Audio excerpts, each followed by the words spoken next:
Want to watch football without the restrictions of blackouts or cable? Check out expressvpn.com to help you get access to all the live games. Sign up today using the link in the description to get 3 free months.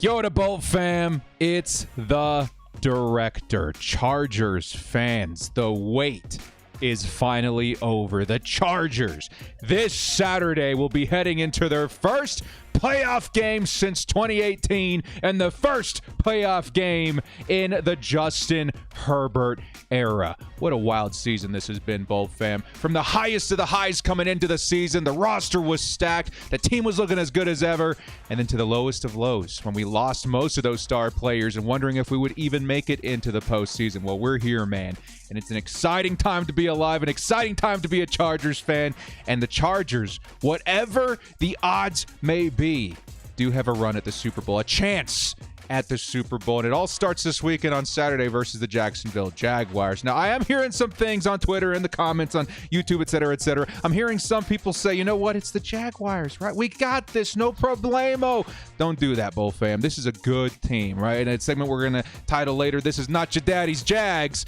This isn't the Jags of past. This is the Jags of now, and that's a pretty good football team.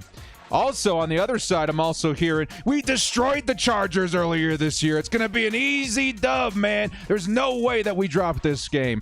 Don't do that either, because this Chargers team is much different than the Chargers team you guys saw way in the beginning of the 2022 season. So we got a lot of ins and outs to work into this video, guys. It should be a lot of fun. Super excited the Chargers going into the postseason. Before we kick off, shout out to the sponsor. Guys, Chargers fans, have some fun with it this weekend, huh? Hit up Underdog Fantasy. Use code DIRECTOR to match your first deposit up to $100. This is what I was earlier in the week looking to throw down. If you guys want to get in on the action, this is certainly the week to do so. The Chargers' first postseason game in a very long time should be a good one. Now, before we do kick off, guys, hit us up with a like and sub if you do enjoy this Chargers content. Small amount of time you guys take to hit the like, sub, and bell notification helps me out a lot. Let's get into this one. Lights, camera, action.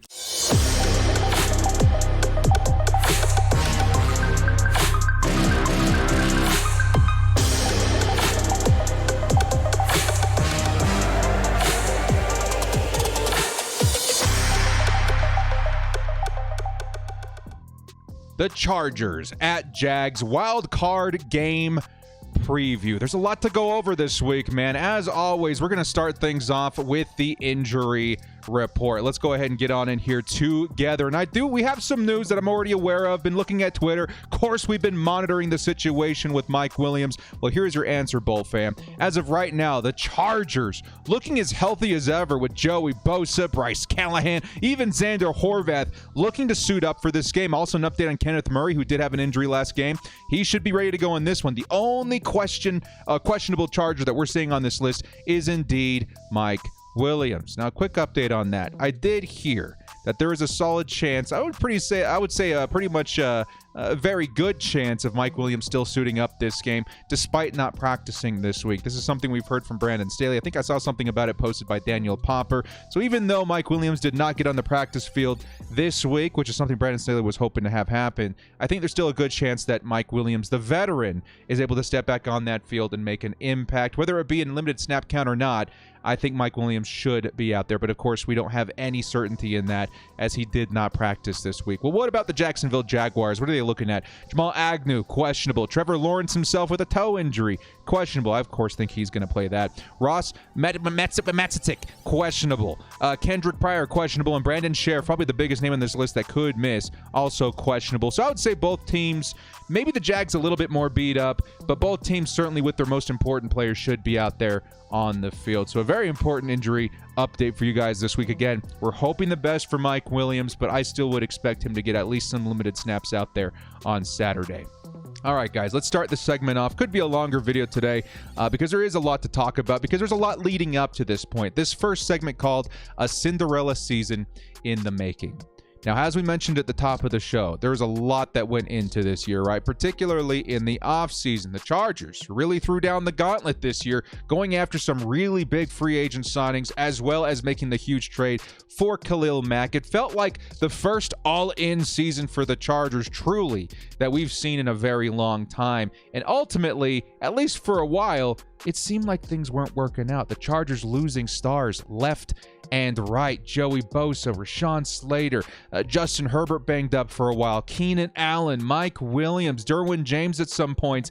It was a really rocky start for the Chargers. And at some point, a lot of us were feeling that maybe we're going to miss this playoff window completely.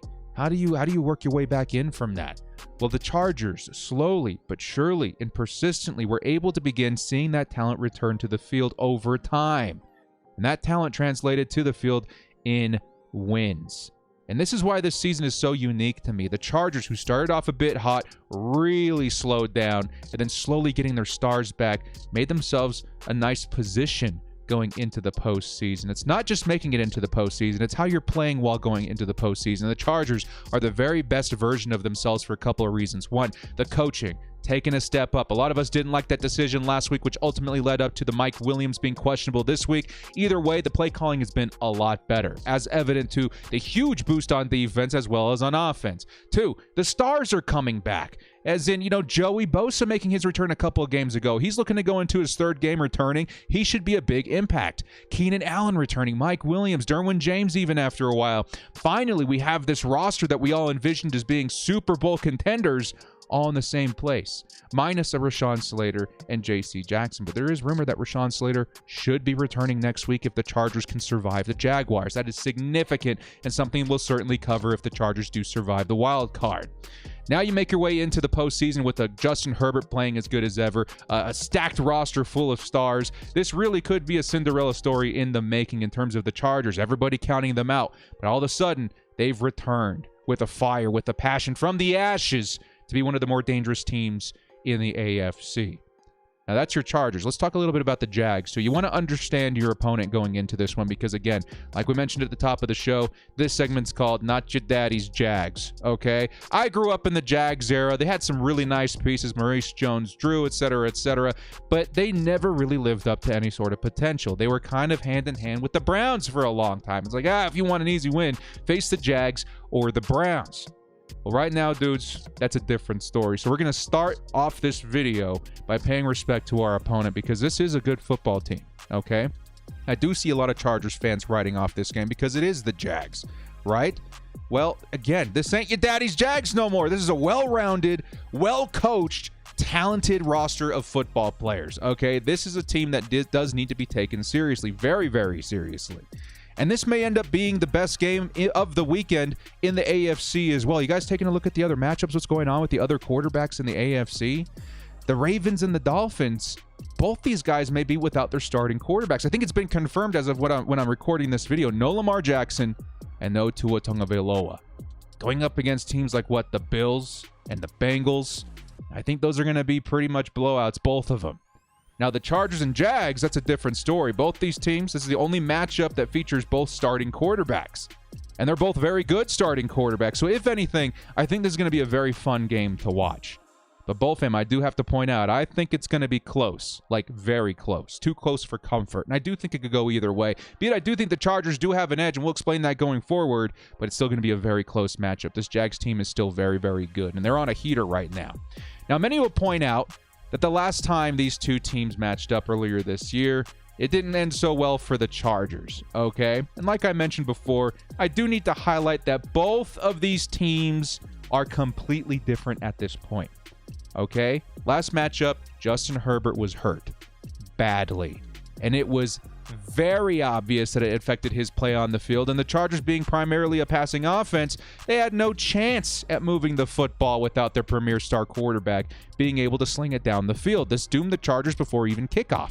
As for the Jags, they've also hit a stride, right? Even though they weren't as great when they did beat us, they've turned out to become even better as the season went on, creating themselves an opportunity to take the AFC South. They were crowned champions of their division. It's a good team, man. But my point here is both of these teams have taken new form, Okay, we need to treat this game as if we were facing a new opponent altogether, as well as understand that we, the Chargers, are a new team since then as well. So almost start this game off with a fresh perspective. Two very good teams coming into the wild card, and it's an opponent you need to respect, but also a team that we own in the Chargers that are completely different than where they started as a hurt, hobbled, almost star-ridden team in the middle of the season. This next segment, Herbert's first charge. Now, I think a lot of Chargers fans are going into this game extremely excited because of Justin Herbert's finally opportunity to go into the postseason. This will mark the first postseason appearance for the young superstar quarterback Justin Herbert, and it's one that should be an exciting game to watch. Because Herbert has been lighting up all the headlines, has he not? He's been an historically remarkable talent, breaking almost every record there is to break. This is the real deal, guys, and this is where names are made in the postseason. It's all kind of been leading up to this, right? Winning in the postseason is what it's all about, when leaving your mark as a quarterback. And finally, Justin Herbert's going to get that opportunity. And fortunately, Justin Herbert seems to be on a heater. You guys want to know the stats the past few games? Hey, Justin Herbert has logged 722 yards and 4 touchdowns over his last 3 games. It's remarkable. You know what's even more remarkable? The fact that Justin didn't even finish his last 2 games. That's right. He was benched for our backup quarterback in the name of perseverance, right? Trying to keep these guys healthy. Had Justin Herbert played all 4 quarters of these last 2 games, I would expect he'd be closer to what? 800-900 yards? Insanity. So Justin Herbert getting hot at the right time. And this has opened up the Chargers' offense for sure. They were struggling up until recently, and all of a sudden they're putting up points. 30-plus points out of their in 3 of their last 4 matchups, right? 28 points last week versus the Denver Broncos, which, again, a game we lost, but because mostly our backups were in there. And this is a deadly combo if you're the Chargers, right? Herbert is always at his best when he's under the lights. Primetime Herbert is something to watch. I'm pretty sure in almost every single matchup he's had in primetime, this dude has completely gone off. Whether we win or lose is a different story, but Justin Herbert held up his end of the bargain for sure. And in the biggest game of his career, he just screams confidence for Chargers fans. Chargers fans, it's been a long time coming. Herbert's made it. I'm ecstatic to see how he performs on Saturday, and if anything, again, he's got a great shot at it, given his track record. Now, how will Herbert stack up against the Jacksonville Jaguars in particular, though? That's what we're coming here to learn. Well, this offense is without a doubt a pure passing offense, right? That's what the Chargers are, and that's what their identity is on offense for this team. And this works in favor of Justin Herbert in this matchup in particular. See, the Jags, they've allowed the 5th most passing yards in the league in 2022. The 5th. They have not been a very good passing defense. I will have to say, however, they've done better in recent weeks, right? But this has been against quarterbacks like Zach Wilson, Davis Mills, Ryan Tannehill, nowhere near the caliber of a quarterback like Justin Herbert. Herbert's a top 5 quarterback in this league, and he's not going to be easy to contain, not even close to these other guys. Now, speaking of contain, this is another big part of the Justin Herbert game that we need to see this week. The Chargers would be wise to really let Justin Herbert cut loose this weekend. What I mean by that is the Jags are a very dangerous team in terms of their pass rush. They got 2 really, really good ones, just like the Chargers do. But the Chargers' offensive line, in my opinion, if you're going to put a tick in the column for the Jags, the Chargers don't have as good of an offensive line as the Jags do. The Jags have been pretty good at protecting their quarterback. Chargers, they've been doing all right. To help supplement this, you got to let Herbert move outside the pocket. You know, buy time for his receivers. He's very much so proven to be a great quarterback under pressure. We got to let him do his thing. It's scary. You want to protect your quarterback, but in a situation like this with so much on the line, going into your first playoff game, you need to get the best version of your quarterback as possible out there. And letting him move, that's the best version of Justin Herbert, specifically versus this talented pass rushing defense. So Justin Herbert, man, very excited to see what he's got in his first playoff appearance in 2023. Next up, this segment's called Most Excellent. You guys will see a new animation titled Most Excellent as well on the stream on Saturday. And this is about Austin Ekeler, of course. Now, Austin Ekeler has been an under-the-radar monster for the last 2 seasons. Whoever's watching this video, I don't care if it's a Chargers fan, Jags fan, Chiefs fan, Ravens fan, whoever you are, I hope that you understand how much of a sleeping giant this Austin Ekeler has been. I don't know for whatever reason why he keeps getting overlooked. Not making the Pro Bowl, not finding any sort of recognition, NFL Network, wherever. It just feels like the people who know are the people who know. And outside of that, he just doesn't get a lot of praise, which is nuts. You know why? This man's got almost 40 touchdowns over the last 2 seasons combined, and he leads the league by a mile. All this guy does is score touchdowns. Austin Eckler's the real deal, folks. And he'll be a big reason that the Chargers succeed or not in the playoffs. This offense is going to run through Justin Herbert, Austin Eckler, and Keenan Allen. Eckler's going to be the guy I think you can count on the most to get on the scoreboard. Now, I got to point this out, though, Chargers fans. Versus the Jags in particular, the Jags defense is very good versus receiving backs. Okay, I think we saw a video earlier that labeled them as the second best defense versus receiving backs in the league. But Eckler, I also have to point this out in defense of the Chargers. Eckler is by far and away the best receiving back they'll have faced this season. Now, we all do remember, I need to point out that they did a great job at containing him in their last matchup. I think they held him to under 60 yards, maybe a score. I don't think he'd even scored that game. They did an impressive job. But again, this team is completely different from then until now. And if Joe Lombardi can take what we learned in their first matchup and find a way to get him free, the Chargers will boost their odds significantly. And I know a lot of people don't have a ton of faith in Joe Lombardi, but the guy is kind of on a heater in his last, 3-4 games, putting up 30-plus points in many of them in the 28 versus the Jaguars or versus the Broncos last week. He's doing a pretty decent job going into the postseason. And if there's one thing that Joe knows how to do, it's utilizing a running back like Austin Eckler. I think that's a big reason why the Chargers brought him on is because of his success, or at least his exposure to Alvin Kamara with the New Orleans Saints. So I have a lot of faith that they find a way to get Austin Eckler very involved this week, and Eckler is going to be a big reason if the Chargers succeed or not. So keep an eye out there for number 30.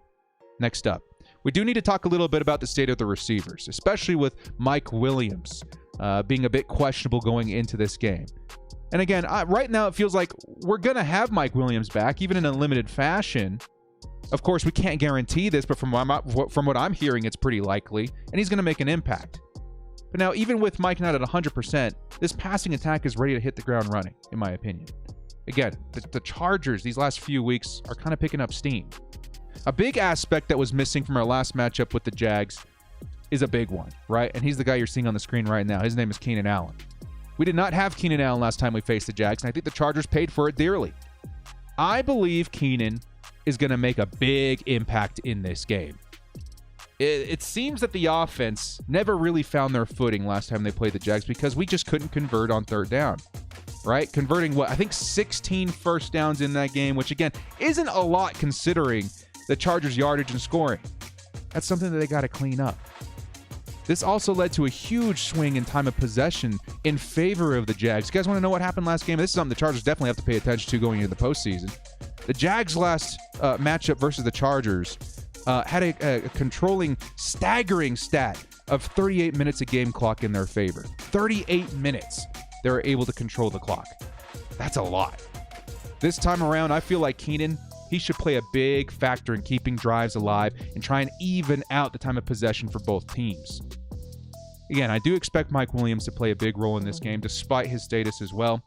But outside of that, outside of Keenan, outside of Mike Williams, I think the Bolts will be leaning heavily on 2 or 3 other players. And their names are Josh Palmer, of course, Gerald Everett, and in my opinion, Donald Parham. Now, Josh Palmer, he's likely going to step into a bigger role, which again, I feel confident that he's ready for. He's been battle-tested, carrying that wide receiver 1 role for a few games this season. He did a fantastic job. What about the tight ends? Here's where the X factor comes in, at least for me, in my opinion. Everett and Palmer, they could end up being pivotal pieces here. And I do think that Donald Parham could be the guy that kind of comes out of nowhere. If the Jags have one weakness, it's against the tight end position. And no disrespect to Gerald Everett or anything, the Chargers starting tight end 1. He's been solid this year, but I think I'm still higher on Donald Parham to make a difference here. Okay, and if you noticed last week when Mike Williams left the field versus the Broncos, it was Donald Parham who stepped into his role, lining up outside a couple of times as well, because you know what Donald Parham and Mike Williams have in common? These guys are vertical beasts. As in Mike Williams, the 6'4", 6'5" wide receiver can body out defenders. You can say the same thing about Donald Parham, and it seems like the Chargers had a plan in place all along to get Parham involved in that role in the case that Mike Williams was unavailable. I think Williams will be available this game, but I think Donald Parham is going to be kind of shuffled in there, here and there. depending on how many snaps Mike Williams takes. Again, I think we're going to see something similar. And I think Parham has a shot at being a true difference maker here. So with all that, guys, with Keenan and Eckler providing stability for drives, I would be looking to the tight ends to provide a big play. Because again, the Jags, they have one weakness. It's versus the tight ends, and it just so happens the Chargers have two pretty decent ones. And the other one of which I would say Donald Parham, I'm a bit higher on because of the different ways they can utilize him. So just keep that in mind in the back of your heads as we're watching this playoff game on Saturday. Next segment here, trial by fire for the offensive line. Now, this is where things might get a little bit sketchy for Chargers fans. We know, okay, the Chargers offensive line and defensive line, the trench guys, haven't been great this year, although I will say that the offensive line has certainly been better than the defensive line this season. Now, the Chargers offensive line, they've performed, in my opinion, admirably this year, right? Despite missing their best player in Rashawn Slater. But this week is going to be a bit tougher, right? Like we talked about in the Justin Herbert segment, Josh Allen, Trevin Walker, these guys are going to create some problems, right? That pass rushing unit is pretty dang good for the Jags, and they're going to cause some issues. This is why this week, above many others, it's important for Justin Herbert to escape the pocket, because I'm not sure how confident I am that this line can hold down the fort for as long as Herbert's going to require. I think Sawyer and Pipkins on the ends, right? They're good enough to keep this from becoming a disaster. But in terms of that Jags defense, their pass rush is certainly my biggest worry as of right now. Now, sure, again, I think that they can hold up, but you got to go in with a game plan to let Justin Herbert cut loose a little bit, because again, once you start taking a sack or two, things could shift the other direction very, very quickly. But hopefully the offensive line of the Chargers can hold up enough to keep Justin Herbert and that momentum going. Next segment. Now, this is a pretty important one because when facing the Jags specifically, this is going to be very important in terms of understanding what the Chargers have to offer in countering the Jacksonville Jaguars, because the Chargers are really one of the best defenses in the league right now. If you take a look at the last, 6-7 weeks, they've been on fire. And I think they've got great counters to every Jaguar they got to offer on offense. So here we go, guys. Here's how the Chargers counter the Jacksonville Jaguars. And we're going to be paying respect to these players, too, because I think the Jags have a pretty nice offense. We're going to start off with their quarterback, Trevor Lawrence. Now, Lawrence, in my opinion, he's had a fantastic year, right? Throwing for over 4,000 yards, 25 touchdowns, only 8 interceptions. That's some pretty clean football. His primary concern is going to be Khalil Mack and the returning Joey Bosa coming off the edge when it comes to facing the Chargers. And the Jags, I will pay him another compliment in saying that they've been pretty good at protecting Trevor Lawrence. But with a sack in each of their last 4 games, they may be faltering at this point. So keep that in mind. They've had a pretty good track record in terms of their pass protecting. The last 4 games, they've been just all right. Maybe this is where the Chargers can edge in, right? Maybe this is where they can make the biggest difference in disrupting the Jags offense. Because Lawrence, in my opinion, again, he's been a magician when given a clean pocket. But under pressure, that's a different story. And he's not had to deal with that as much as other quarterbacks this season. Pressured in the past 17.5% of dropbacks this season. That's not as much, especially not even to their last season. I think he was somewhere in the 25%. Now, not to say Trevor Lawrence is bad under pressure or anything, but like every quarterback in the league, the more you get home, the more you'll notice mistakes slipping through. And I think Bosa and Mack could end up being a pivotal piece to a potential win on Saturday. So Trevor Lawrence, very good football player. I think he's got as bright a future in the NFL as any quarterback in the league. But the Chargers, they can make life very difficult for him via the best pass rushers in the AFC right now, in my opinion, Joey Bosa and Khalil Mack. Next offensive weapon for the Jags, Travis Etienne. This is probably the biggest one. The most threatening piece of the Jags offense, without a doubt, is Travis Etienne, in my opinion. He has looked unbelievable this season, both as a runner and a pass catcher. This provides the most worry for me as a Chargers fan, because as you Chargers fans would know, our run D is still pretty bad. Still pretty dang bad.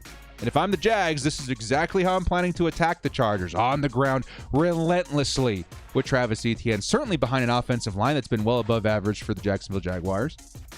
But this doesn't mean all hope is lost for Chargers fans, right? The Chargers have found recent success in massaging the issue. Not completely getting rid of it, but massaging it.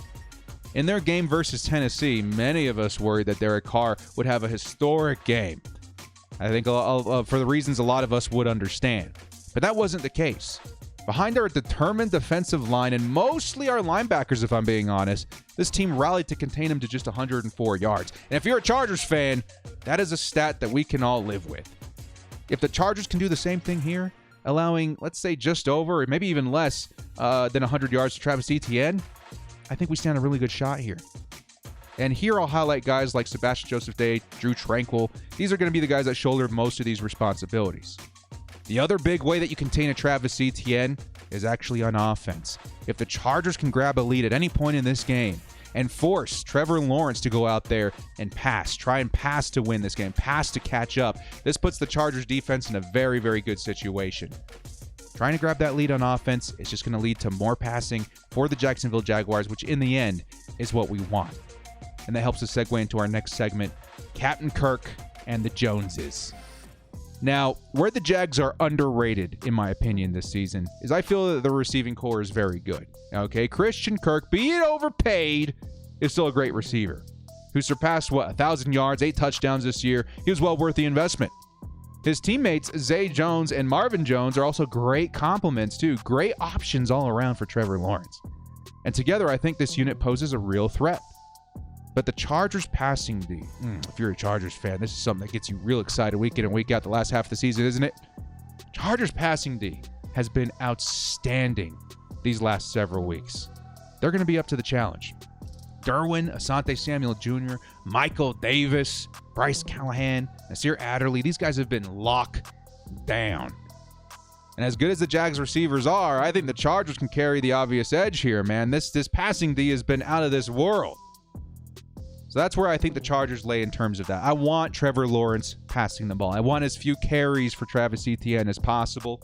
I think the Chargers place themselves in a good position if they can make that happen. Some will also ask me about Evan Ingram. I think Ingram's in a better situation now than he was with the New York Giants. I think there was just too many mouths to feed back there. And I do think he's going to play a factor in this game. But again, you also have to remember, in terms of counters, Derwin James gives us a solid one there. So the name of the game needs to be make Trevor pass as much as possible. These receivers will still make plays, and they're still going to score, but I think we stand a better chance of containing him if Lawrence is primarily passing rather than handing it off to their star running back, Etienne. So help wrap up this video. One big aspect that I did not want to close this video out without mentioning is called down to the takeaways. This game could come down to who wins the turnover ratio. Because I don't know if you guys know this, the Chargers and the Jaguars are both very good in terms of generating turnovers. Matter of fact, they're so good and they're so close together that they're tied for 6th in the league at +5 in that ratio. That's kind of crazy that we're facing a team in the playoffs that is just as good at taking the ball away as we are. And I expect to see a few takeaways this week. And if the Chargers can stay on top in terms of that turnover ratio, it could provide the tipping point that they need to stay ahead. You stay ahead, you limit the run game. You limit the run game, you limit the scoring. You limit the scoring, you buy Justin Herbert and the offense enough time to get that lead and grab that win. I think the turnover ratio is going to be massively important this week. And this is one of those stats that I can't tell you as confidently as a Chargers fan that we're for sure going to win. I think both teams have equal shot of opportunity here to go capitalize on turnovers and generate them. You know what I mean? That's going to be a big one to look out for. Hopefully the Chargers play clean football, hold on to the football, do not fumble, try to generate, as little opportunities for Justin Herbert to throw picks as possible. I think we can stay safe, but this defense of the Jags, they know what they're doing when it comes to generating turnovers. But equally, so do the Chargers, who have been having a fantastic year and improving that stat. So with all that being said, Bull fam, here we go. The coveted score prediction for the Chargers' first playoff game since 2018. The director, here we go. I've got the Jaguars, 27. Chargers, 29. As you'll notice, the margins are razor thin. And that's how close I think this game is going to be. It could come down to the Chargers for going for 2 rather than the extra point. It could come down to an interception leading up to a game-winning field goal.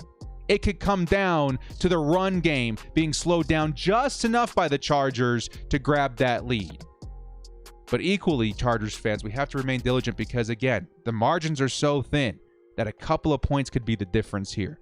Coaching is going to be vastly important. Knowing when to go for it and when to take the points could be the difference here. And the Chargers' history and their coaching decisions, it does make us all a little bit worried, but I have faith in Brandon Staley, especially in an environment like this. I have faith in the offense. I have faith in the quarterback, Justin Herbert. I have faith in this defense that's really been on a heater these last several weeks. I have faith that the Chargers can do this. And if the Chargers can pull this off, guys, with Rashawn Slater returning soon, we all want the opportunity to face the Kansas City Chiefs again. I think the future is going to be looking bright, real bright. We're not going to be looking ahead too much right now. Got to take care of business in Jacksonville first. But I do believe that the Chargers can handle this. It'll be a great opportunity for revenge after the first matchup we had earlier in the season. A great opportunity for Justin Herbert to prove himself as a top 5, maybe even 3 quarterback in the NFL and find success behind Brandon Staley to reignite the passion and the support we have for our head coach. I understand there's a lot of narratives going on right now, but Bull fam, we're in the playoffs. Let's all put our feet up, have some fun, and support these Los Angeles Chargers with every cell of our being. So excited, man. You guys in the comment section below, let me know your score predictions for this Saturday's matchup. Should be a lot of fun. And of course, we're going to be live every step of the way on Saturday. Be sure to tune into the live stream if you're not attending this game in person. Let's go represent the Los Angeles Chargers as one fandom comes together to really make our presence known, man. It's going to be a hugely, enormously fun night. So excited, man. Been waiting for this for 4 years. Congratulations to Justin Herbert for making it this far. Let's see him go out there and put his first win in the column for his playoff appearances, guys. Thank you so much for joining me. This has been The Director. If you like what you saw here, hit us up with a like and sub on your way out. We'll see you next time. And as always, bolt up and stay frosty. Chargers are going to win their first playoff game, man. I feel it. I feel it.